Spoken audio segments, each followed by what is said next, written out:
욥기 20장 1절부터 29절까지 교독하겠습니다. 욥기 20장 1절부터 29절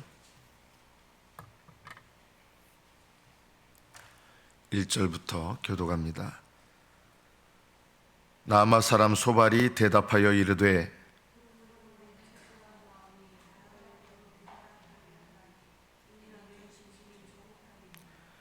내가 나를 부끄럽게 하는 책망을 들었으므로 나의 슬기로운 마음이 나로 하여금 대답하게 하는구나.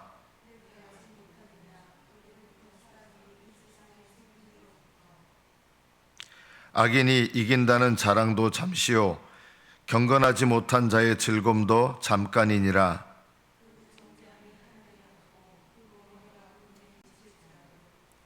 자기의 똥처럼 영원히 망할 것이라. 그를 본 자가 이르기를 그가 어디 있느냐 하리라.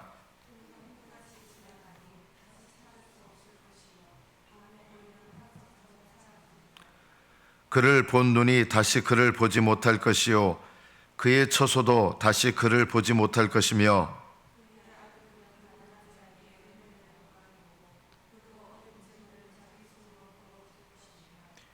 그의 기골이 청년같이 강장하나 그 기세가 그와 함께 흙에 누우리라. 아껴서 버리지 아니하고 입천장에 물고 있을지라도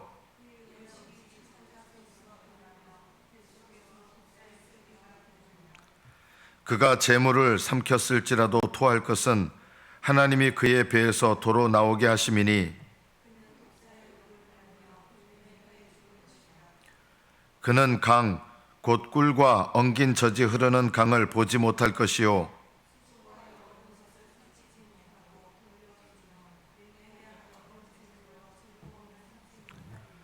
이는 그가 가난한 자를 학대하고 버렸음이요 자기가 세우지 않은 집을 빼앗음이니라.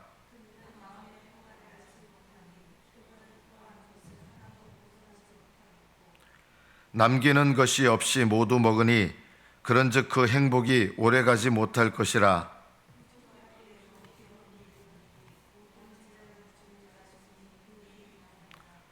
그가 배를 불리려 할 때에 하나님이 맹렬한 진노를 내리시리니 음식을 먹을 때에 그의 위에 비같이 쏟으시리라.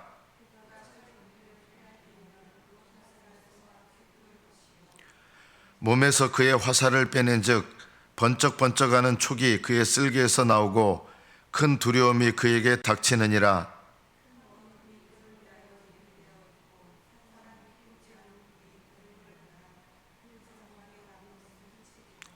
하늘이 그의 죄악을 드러낼 것이요 땅이 그를 대항하여 일어날 것인즉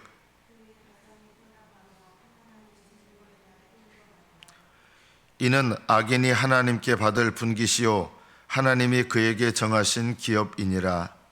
아멘. 여기까지 받들어 읽겠습니다.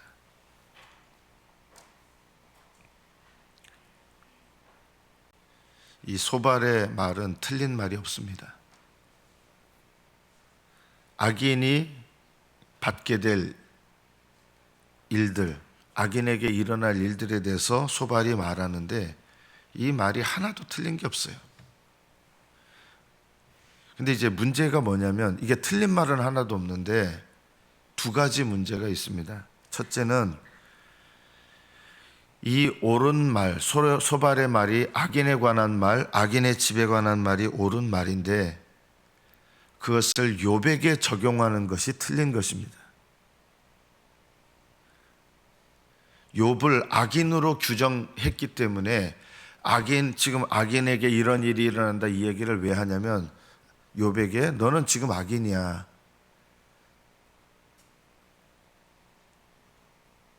악인이 이긴다는 자랑도 잠시요 경건하지 못한 자의 즐거움도 잠깐이니라.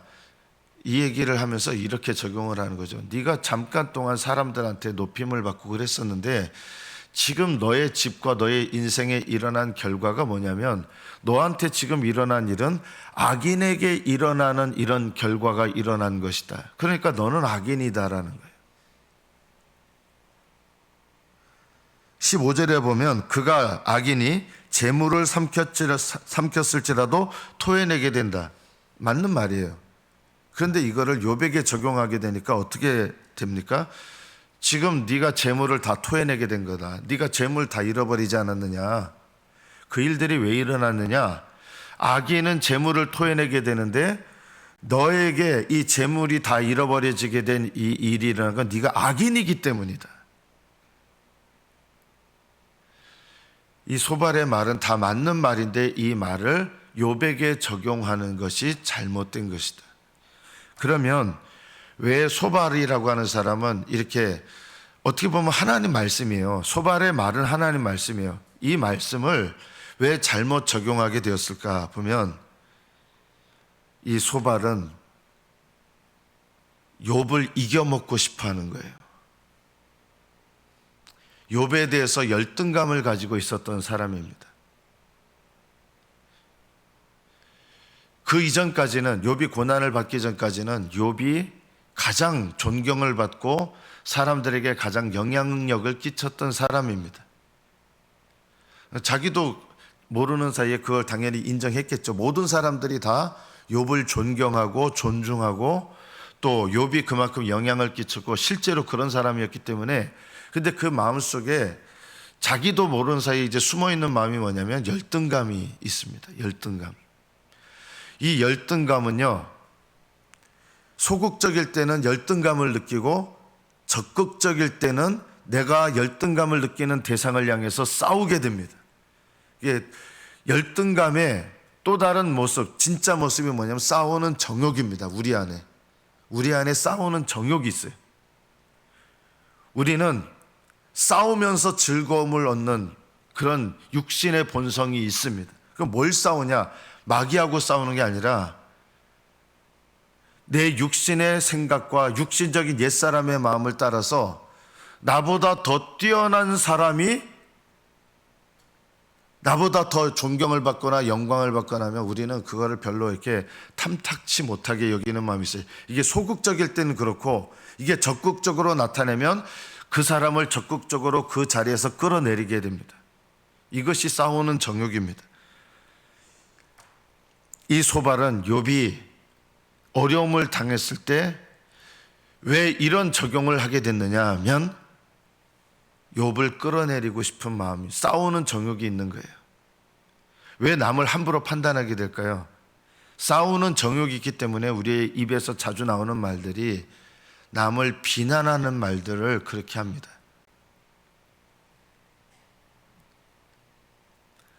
정치인들은 남을 비난해야 정치를 하잖아요. 세상 원리는 그렇습니다. 그러나 신앙은 내가 남에게 전하는 말을 제일 먼저 나한테 적용을 해야 됩니다. 이 소발의 이 말은 사실 하나님 말씀이에요. 근데 이 하나님 말씀을 어디에서부터 적용을 해야 되냐? 자기한테 적용을 해야 돼요. 악인에게 일어나는 이런 일들, 이런 말씀을 소발이 아니까 욥에게 말하는데 소발은 자기 자신에게 이 말씀을 먼저 적용했다 그러면 은혜롭게 되었을 것입니다. 예를 들면 맨 마지막 말씀을 보십시오. 29절 이는 악인이 하나님께 받을 분깃이요 하나님이 그에게 정하신 기업이니라.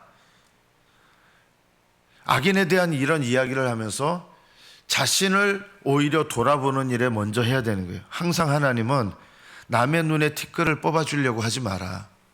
그게 때에 맞지 않는 거예요. 때에 맞는 말이 얼마나 아름다운고 때에 맞는 말을 해야 되는데요. 때에 맞는 그때 남에게 하나님의 말씀을 올바르게 전하는 그때는 어떻게 오느냐? 주님께서 말씀을 먼저 내게 적용시키고 내 속에 있는 들보를 꺼낸 다음에 그래야 다른 사람에게 사랑과 위로 안에서 권면할 수 있는 때가 옵니다. 그때는 아무 때나 되는 게 아니에요. 내 속에 대들보를 먼저 제거해야 다른 사람에게 권면할 수 있는 때가 옵니다. 이것이 우리에게 너무나 중요하고 필요한 것입니다. 우리는 다른 사람에게 옳은 말을 하고 싶어하는 마음이 있는데 그래서 오늘 다시 1절에 보면 나아마 사람 소발이 대답하여 이르되 2절 그러므로 내 초조한 마음이 나로 하여금 대답하게 하리니 초조한 거예요. 왜 초조했을까요? 이 욥의 말을 꺾어버리고 싶은 거예요. 욥이 어제 본문, 그저께 본문을 보면은 무슨 얘기를 합니까? 고난 가운데서 부활의 소망을 갖게 됩니다. 내가 이 몸 밖에서 나의 구속자를 볼 것이다. 그리고 나의 대속자께서 나를 위하여 증언하시고 나를 위하여 나의 대속자께서 나를 구원하시고 내가 이 부활의 소망에 점점 나아갑니다. 하나님의 성령께서 이 욥의 고난을 통해서 욥의 고통스러운 대화 가운데서 의지하는 사람들을 끊어내게 하시면서 욥에게는 하나님만을 의지하면서 부활의 신앙에 점점 나아가게 하시는 거예요. 그래서 욥이 부활의 신앙을 고백했을 때 이 소발이 그게 듣기가 싫은 거예요. 왜 내 마음이 초조했습니까? 욥이 부활의 신앙을 이야기하니까 그게 듣기가 싫은 거예요. 지금 네가 악인이, 너는 악인인데 네 죄나 깨닫고 회개할 놈이 무슨 부활의 소망 어떻고 내가 나의 대속자가 살아계시고 어떠고 이런 부활의 신앙을 고백하는 게 꼴보기가 싫은 거예요. 그래서 못 참아내는 거예요. 욥이 부활의 신앙을 얘기하면서 나의 대속자가 살아계시니 내가 내 몸 밖에서 내가 주를 볼 것이라 이런 말을 하는 자체가 듣기가 싫은 거예요. 그래서 2절 뒷부분에 보면 3절에 보면 내가 나를 부끄럽게 하는 책망을 들었으므로 부끄럽게 하는 책망이 뭐예요? 욥이 나는 너희들 중에서 지혜자를 찾을 수가 없다 이랬잖아요. 그러니까 화가 나는 거예요. 나를 부끄럽게 하는 책망을 들었으므로 나의 슬기로운 마음이 나로 하여금 대답하게 하는구나. 여러분 얼마나 참 교만한 말입니까 이게요. 나의 슬기로운 마음이 너에게 대답하게 한다. 우리들에게 이런 마음들이 참 많아요. 자녀들이 부모한테 바른 말 하려고 하는 거 참 조심해야 된다. 아무리 부모님이 부족해도 자식이 부모를 교만한 마음으로 가르치려고 할 때가 있어요. 가르치려고 하는 마음. 여러분 안에 하나님께서 허락하시지 않는데 남을 가르치려고 하는 마음, 그게 초조한 마음이 들게 만들어요. 못 견뎌내요.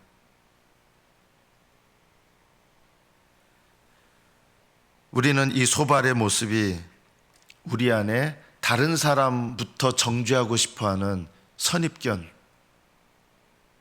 우리는 내가 항상 옳다고 생각해요. 제가 교회도 보면요, 우리 교회뿐만 아니라 교회들 제가 여러 교회 섬기면서 그 교회에서 모든 성도들이 제일 싫어하시는 분이 있거든요. 신앙적으로 본의 안 되고. 그런데 이 공통적인 특징이 있어요. 그런 분이 교회에서는 옳은 말을 제일 하려고 그러시더라고요. 참 이상한 일이죠. 그게 왜 그렇게 되느냐? 하나님의 말씀을 항상 우리는 내 자신에게 먼저 적용하는 법을 잘 모른다는 것입니다. 오늘 그 간증 얘기 중에 제가 이런 내용이 있더라고요. 남편, 자식들 늘 이렇게 막 비판하고 막 판단하고 이런 옳은 말 하시는 분이에요. 이분도 이제 중간쯤에 간증에 제가 조금 부분적으로 읽어보겠습니다. 어느덧 훌쩍 자라 고등학생이 된 아들은 청소년부 수련회에서 자신이 불치병에 걸린 것은 저주가 아니라 구원의 선물이라고 간증했습니다. 또한 저를 힘들게 하던 남편도 교회에서 양육을 받으며 가치관이 점점 바뀌었습니다. 이 어머니로서, 아내로서 이분이 뭐 좋은 말 많이 했는데 왜 그때는 안 바뀌었을까요? 왜 이분이 옳은 말을 했는데 왜 자식이 안 바뀌고 남편이 안 바뀌고 이 교회에서 양육을 받으면서 자녀도 자기가 불치병을 갖고 있는데 이걸 하나님 앞에 감사하게 되고, 남편도 정말 변화된 거예요. 왜 자기가 옳은 말을 할 때는 이게 자식이 안 바뀌고 남편이 안 바뀌었을까요? 제가 그 다음 이야기를 읽어보겠습니다. 이렇게 남편과 아들이 영적으로 세워지자 하나님은 이제 저에게 지체들의 말을 들으라고 하십니다. 어느 날 저는 한 지체로부터 항상 선생님처럼 영혼 없이 정답만 얘기하신다는 말을 듣게 되었습니다. 그러자 그동안 남편에게 나의 정당함만 입증하려 하고 적용하지 못하는 지체들을 정죄하던 제 모습이 깨달아져 회개가 되었습니다. 이제는 지체들의 아픔에 소발처럼 인과응보의 관점으로 판단하지 않고 들은 말씀을 먼저 나 자신에게 적용하며 가겠습니다. 이분이 옳은 말을 할 때 왜 안 바뀌느냐? 이 옳은 말을 자기에게 적용할 줄을 몰랐던 거예요. 뭘 적용해야 됐습니까? 이분이 다른 영혼 없이라는 말이요, 다른 사람의 아픔, 다른 사람의 고통에 전혀 긍휼한 마음, 채우라는 마음, 이런 마음이 없이 옳은 말만 하고 싶어 하는 거예요. 이것이 옳은 것이냐? 이런 사람은 옳은 말을 할 때가 되지 않은 사람입니다.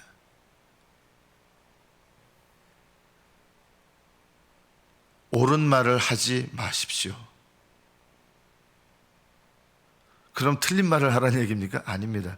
옳은 말을 언제 해야 되느냐? 옳은 말을 해야 될 때 해야 되는 것입니다. 때를 올바로 분별하지 못하고 옳은 말을 하면 그 옳은 말은 아무런 열매를 맺지 못합니다. 하나님의 성령께서는 옳은 말을 해야 될 때 옳은 말을 하게 하시고, 옳은 말이 해야 될 때 옳은 말을 할 때 열매를 맺게 하십니다. 그렇지 않으면 때를 알지 못하는 옳은 말들은 옳은 말이 아니라 때가 아니기 때문에 오히려 잘못된 결과들을 일으키게 되는 것입니다. 소발은 아직 왜 중심이 초급하고 답답해서 견딜 수가 없냐면, 악인에 관한 하나님 말씀을 자기에게 적용해 본 적이 없는 거예요. 항상 남들에게 말씀을 적용하는 거예요. 이게 우리 모습이다.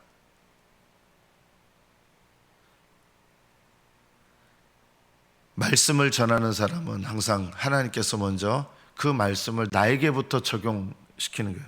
저는 말씀을 전하는 사명이기 때문에 먼저 전해야 되지만, 개인적으로는 제가 전한 말씀을 저도 저한테 적용해야 되는 거예요. 여러분은 혹시 이런 얘기 하시면 안 됩니다.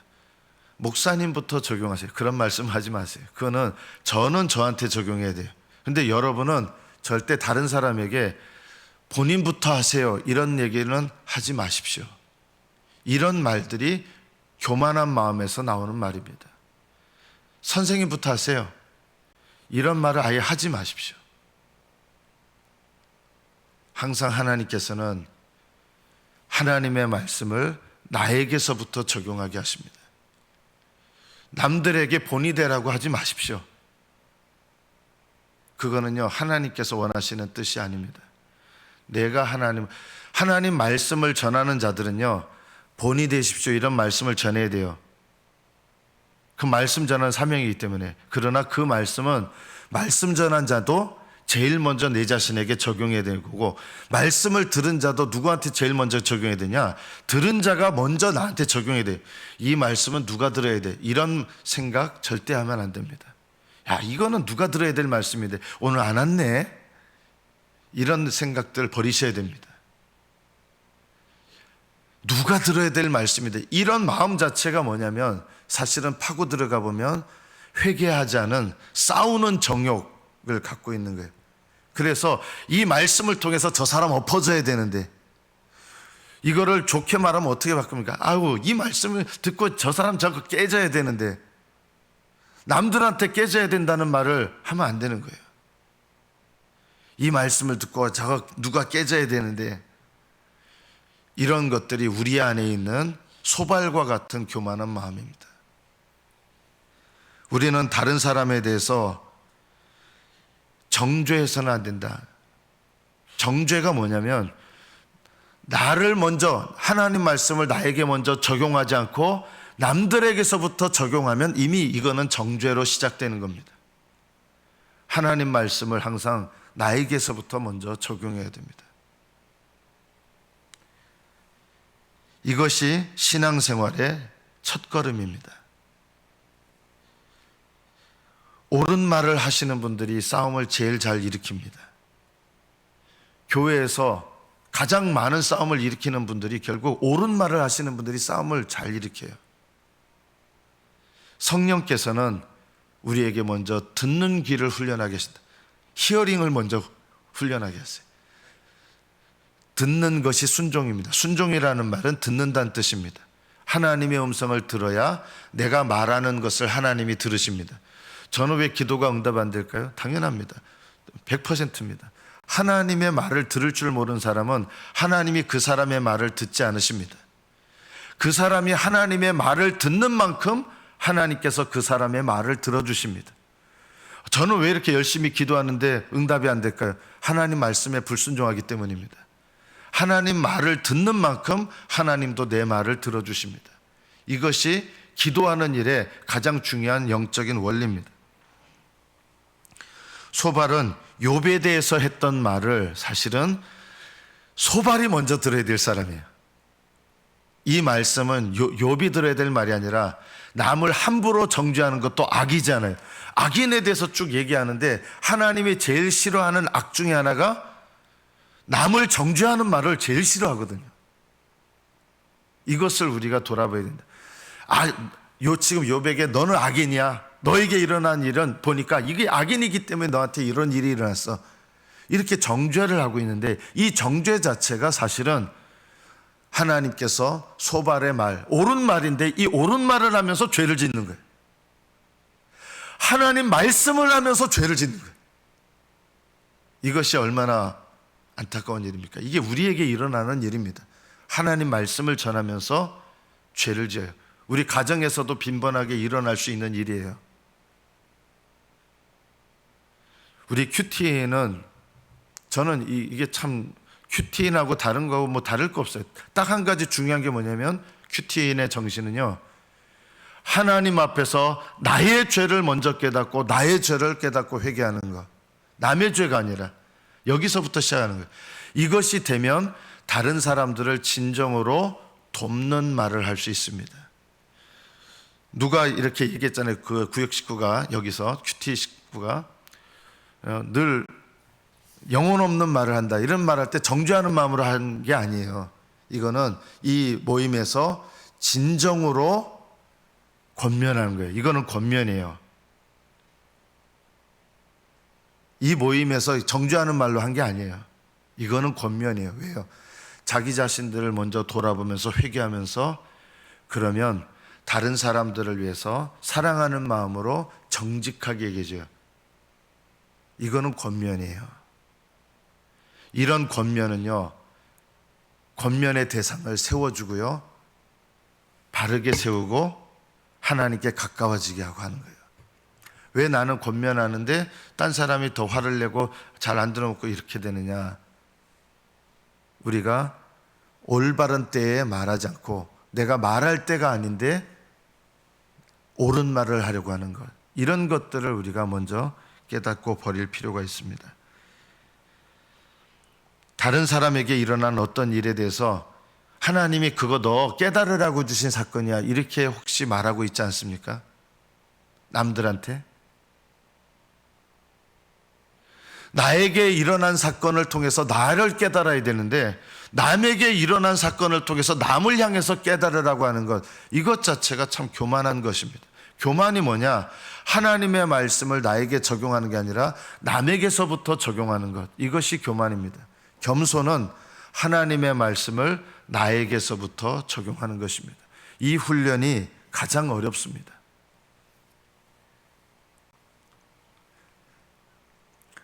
말씀을 맺습니다.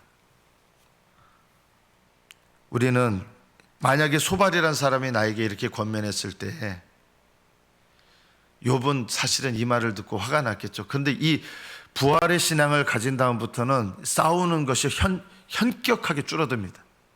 왜냐하면 하나님의 은혜 가운데 가면 때로는 내가 모욕을 당해도 그것에 대해서 맞받아치려 하지 않아요. 내가 억울함을 당해도요, 아직 신앙이 어리면 억울하면 못 견뎌내요. 그런데 신앙이 깊으면 억울한 일을 묵묵히 참아내고 견뎌냅니다. 하나님 때가 될 때까지. 예수님께서는 정말 억울한 대접을, 이 땅에 오셔서 억울한 대접을 얼마나 많이 받으셨습니까? 억울한 모욕을 얼마나 많이 받으셨습니까? 억울한 행동을 얼마나 당하셨습니까? 얼마나 저 같으면 도저히 이거 말해주고 싶은데, 예수님은 하나님의 뜻 가운데서 말할 때가 아닌 것은 그냥 침묵하셨습니다. 수치를 당하실 때도 예수님은 침묵하셨습니다. 말해야 될 것은 말씀하셨지만, 그러나 자신에 관한 그 수치에 대해서는 침묵하셨고 아무 말씀도 없으셨습니다. 우리는 대부분 내가 말하는 옳은 말들이 올바른 믿음의 중심에서 나오는 것이 아니라 싸우는 정욕에서, 내가 하나님의 말씀을 하면서도 얼마든지 죄를 지을 수 있다. 옳은 말을 하면서도 얼마든지 잘못될 수 있다. 우리가 이것을 늘 기억해야 됩니다. 옳은 말을 하는 것이 옳은 것이 아니라 옳은 때에 옳은 말을 해야 옳은 말이 되는 것입니다. 그때는 하나님 앞에 내가 그 말씀으로 내가 먼저 깨어지고 변화되고, 하나님의 성령께서 은혜 가운데서 그 말을 할 때가 되게 하셨을 때 그 말을 하는 것은 은혜이고 옳은 말이 되는 것입니다. 말할 때가 있고 잠잠할 때가 있고, 때로는 손해가 됨에도 불구하고 말해야 될 때가 있고, 하나님의 성령께서 여러분이 성령의 인도하심 따라 훈련하실 때 제일 먼저 말할 때를 훈련하게 하시고, 그리고 하나님의 뜻을 따라 행동할 때 여러분이 하는 행동과 말을 통해서 하나님께서 사람들을 세우시고 영혼을 살리시고 하나님의 은혜 가운데 하나님의 영광을 나타내시는 복된 입술이 되게 하실 것입니다. 하나님 앞에 귀히 쓰임 받으시는 여러분의 인생과 말이 되시기를 축복합니다. 기도하겠습니다.